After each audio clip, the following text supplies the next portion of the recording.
itaingiza moja kwa moja kwenye sheria hii. Kwa hiyo itakuwa ni sehemu ya sheria hii, haina shida. Lakini sheria pekee ambayo imebidi tuiangalie ni sheria ya ZIPA. Kifungu cha 52 kimeipa ZIPA mamlaka ya kupromote real estate ambayo ndio hii sekta ya milki, kwa sababu ilionekana haina mwenyewe. Lakini ukisoma sheria ya ZIPA, functions za ZIPA zimeelezwa pale. Hiyo kazi haimo. Imekuja kuponyezwa kule mwisho mwaka 2023 kwa kuonekana kwamba hii kazi haina mwenyewe. Kwa hiyo sheria hii imekuja kuanzisha hii ni rasimu, bado iko katika kukarabati. Imekuja kuanzisha mamlaka ya sekta ya kusimamia sekta milki. Niende kwa haraka sana. Sehemu ya kwanza ambayo inahusu na fupi naita sheria ya mamlaka ya usimamizi wa sekta milki Zanzibar ya mwaka 2026 na itatumika baada ya kusainiwa na Rais na kutangazwa na waziri katika gazeti tarehe ambayo atatangaza. Kuna mambo mengi itabidi tuyafanye. Sheria yenyewe inategemea sana kanuni, kila kitu kanuni. Bila kuwepo kwa kanuni, hii sheria haitekelezeki. Kwa hiyo baada ya kupitishwa na Rais, itahitaji kuandaliwa kanuni ili sheria hii iweze kufanya kazi. Kifungu cha pili kinahusu tafsiri ya maneno mbalimbali yaliyotumika katika sheria hii.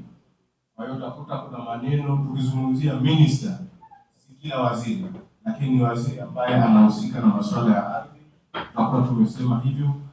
Alafu kuna kifungu cha tatu kinahusu kuanzishwa kwa mamlaka itakayojulikana kwamba Zanzibar Real Estate Regulatory Authority, kwa ufupi itaitwa ZARERA.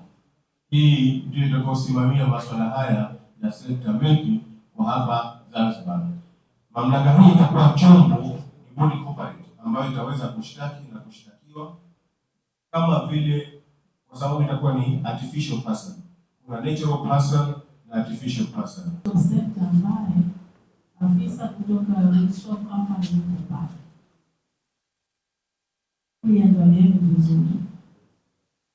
Unaweza hii kaja kuonyesha kazi hii kwa kitu kimoja. Vile kuna yafanyika msheni kazi nataka kuiondoa sasa kwenye nani utoaji wa vibali vya kazi. Kifungu chetu cha 107 hapo tutagombana pia na mfumo kwenye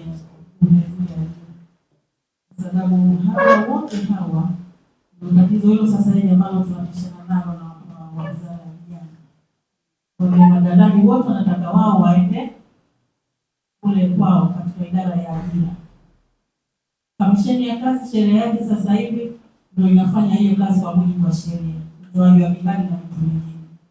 Sasa ukisema kifungu chetu 107 madalali wote lazima wasajiliwe katika sekta miliki kwa maana ya mamlaka yenu na mtaipoka mamlaka kamisheni ya kazi ya kusajili vibali vya kazi au hizo leseni ambazo zinatolewa na hao.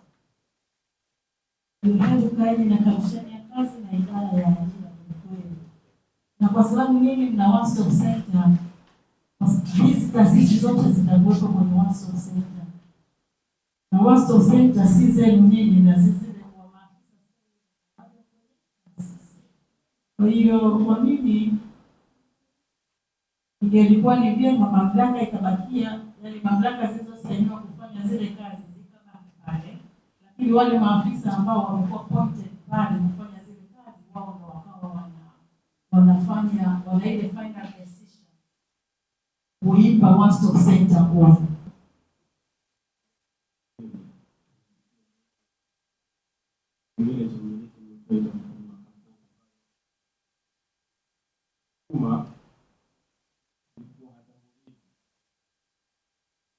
Ana kampuni inaanzishwa ni yule mmiliki hasa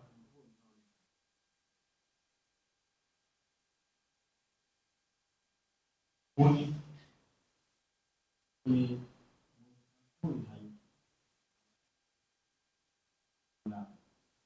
sasa Kuna swali ambalo katibu hapa nilizungumza mali yangu katika ile kundi baya maana. Kwa hivyo maana tukae na hizi sheria. Sasa sijui huku kwenye sheria hii hatua gani za kutambua, kwa mfano kwa ardhi, lakini pengine ununuzi si hatua gani za kutambua kwamba huyu mnufaika hasa wa hii ardhi au uwekezaji huo ambao unafanya ambaye ni vipi sheria imekuja kuangalia vipi, lakini au vile vile baada ya usajili huo labda kwa wao na wadhibiti nahisi labda tupate kwa faida rasimu imetambua hilo, kama haijatambua basi katika hali ya ushauri kuzingatia zaidi.